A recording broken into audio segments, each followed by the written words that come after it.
অনেক অফার ছিল, উনি কোনো কিছুই গ্রহণ করেন নাই। উনি যেদিন রাষ্ট্রের প্রয়োজনে, দেশের প্রয়োজনে, গণতন্ত্রের জন্য, অর্থনৈতিক মুক্তি, এদেশের নারী সমাজের মুক্তির জন্য উনি ঘর থেকে বেরিয়ে এসেছেন।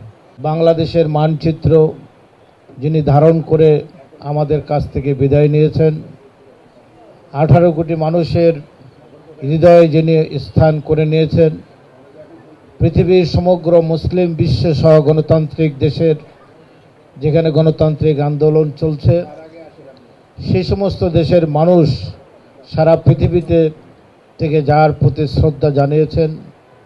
পৃথিবীর ইতিহাসে ইসলাম ধর্ম প্রবর্তিত হওয়ার পর সর্ববৃহৎ জানাজার মালিক হয়েছিলেন শহীদ প্রেসিডেন্ট জিয়া রহমান।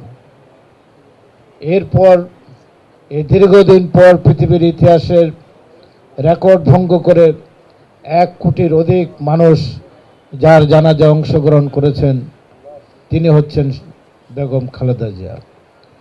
আমার চোখে দেখা অনেক তৃণমূলের, আওয়ামী লীগের হাজার হাজার নেতাকর্মী বেগম খালেদা জিয়ার জানাজায় অংশগ্রহণ করেছেন।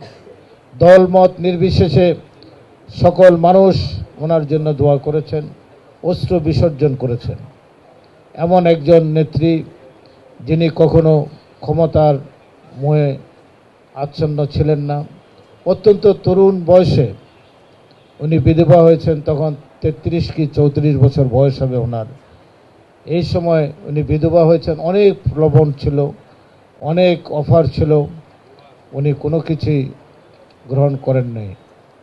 উনি যেদিন রাষ্ট্রের প্রয়োজনে, দেশের প্রয়োজনে, গণতন্ত্রের জন্য, অর্থনৈতিক মুক্তি, এদেশের নারী সমাজের মুক্তির জন্য উনি ঘর থেকে বেরিয়ে এসেছেন। আমার সৌভাগ্য হয়েছে যেদিন উনি ঘর থেকে বেরিয়ে আসেন সেদিন থেকে ওনার সাথে একসাথে কাজ করার।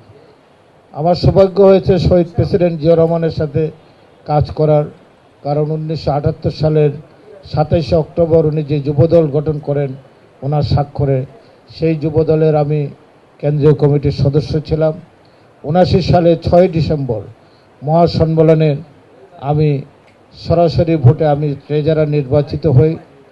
আবুল কাসেম সাহেব সভাপতি, সাইফুর রহমান সাহেব সাধারণ সম্পাদক, বাবু গয়েশ্বরচন্দ্র রায় দপ্তর সম্পাদক এবং মির্জা আব্বাস সেদিন ঢাকা মহানগর যুবদলের সভাপতির দায়িত্ব পালন করেছে।